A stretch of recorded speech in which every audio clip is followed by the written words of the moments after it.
Əziz 369 TV izləyiciləri, ruhun dərinliklərinə və bədənin gizli dalanlarına səyahət edən səyyahlar, xoş gördük sizləri.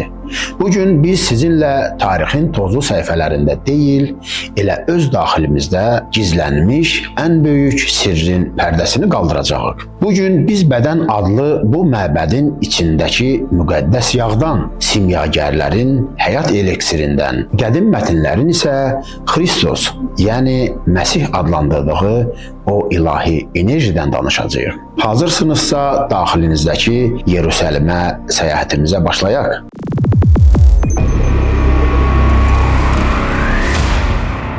Dostlar, müqəddəs kitablarda bəhs edilən süd və bal axan diyarın harda olduğunu bilməsəm də, amma o yerin bədənimizdəki ünvanını bilirəm. Beynimizin içində klastrum adlı bir yer var. Hər ay sizin doğulduğunuz bürc evinizə ay daxil olduğu zaman həmin o yerdə ilahi bir maye ifraz olunur. Buna ezoterik dildə müqəddəs yağ deyilir. Bu yağ beynin zirvəsindən başlayaraq aşağıya doğru onurğa sütunu boyunca səyahətə çıxır. Şəkillərdə gördüyünüz o iki qanadlı, iki ilanlı tibbi rəmz, yəni kadusey əslində bizim sinir sistemimizi təsvir edir. Beynimizin sol və sağ yarımkürələri, yəni ida və pingala enerjisinin iki qütbü hesab olunur. İda enerjisi qadın və ay enerjisi olaraq maqnetik gücə sahibdir. Pingala enerjisi isə kişi və günəş enerjisi olaraq elektrik gücünə sahibdir. Onlar beynimizin mərkəzində talamus adlanan bir yerdə, yəni Tanrının taxtında birləşirlər. Bəli, beynin mərkəzindəki o kiçik nöqtə qədim Misirdə Horosun gözü kimi təsvir edilən epifiz və hipofiz vəzləridir. Biri elektrik, digəri maqnit gücü ilə bu ilahi mayeni canlandırır. Bu müqəddəs maye onurğa sütunu boyunca aşağıya doğru bədənimizin ən alt hissəsinə, sakrum sümüyündəki çuxura enir. Latınca sakrum nə deməkdir? Müqəddəs deməkdir. İncildəki Yaqubun nərdivanı hekayəsini xatırlayın. Yaqub başını bir daşa qoyub yatır və yuxuda göylərə uzanan bir nərdivan görür. Buradakı nərdivan sizin 33 fəqərədən ibarət onurğa sütununuzdur. İsa'nın 33 yaşında çarmıxa çəkilməsi hadisəsi də təsadüfi deyil. Bu, həmin o müqəddəs yağın 33 fəqərəni keçərək yenidən beyninizə, Golgata, yəni kəllə sümüyünüzün təpəsinə yüksəlməsinin simvolik təsviridir. Biz o yağı, yəni Allahın enerjisini aşağıda sakrum çuxurunda olarkən 3 gün boyunca nəfsimizə, şəhvətimizə, maddi maraqlarımıza və tamahımıza, yəni təbii olmayan qidalarımıza qurban verməsək, onu qoruya bilsək, 3 gündən sonra o müqəddəs yağ qaz halına keçərək yenidən yuxarı qalxaraq beynimizin yatmış hüceyrələrini oyadacaqdır. Buna yenidən doğulmaq deyirlər.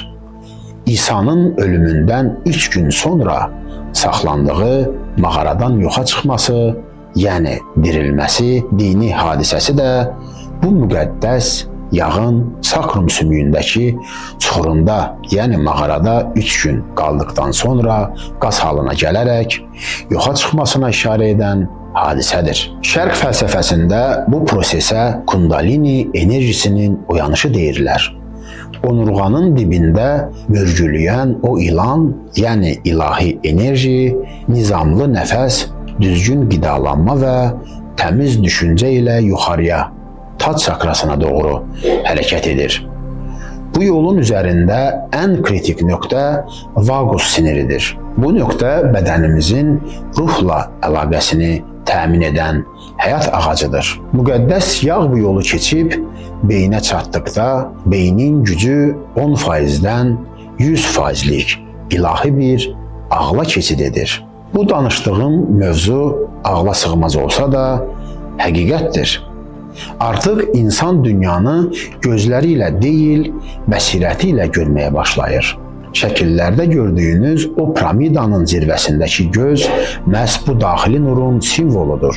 Masonik simvollarda, Misir hieroqliflərində və Buddizm heykəllərində təsvir olunan o başdakı tac və ya üçbucağın içindəki göz hamısı eyni fizioloji və ruhani həqiqətə işarə edir. Əziz dostlar, sizə elə gəlmirmi ki, biz öz cənnətimizi xaricdə axtararkən daxilimizdəki xəzinəni unuduruq? Yerusəlim, Yordaniya çayı, cənnət bağları, bunların hamısı sizin bədəninizdədir.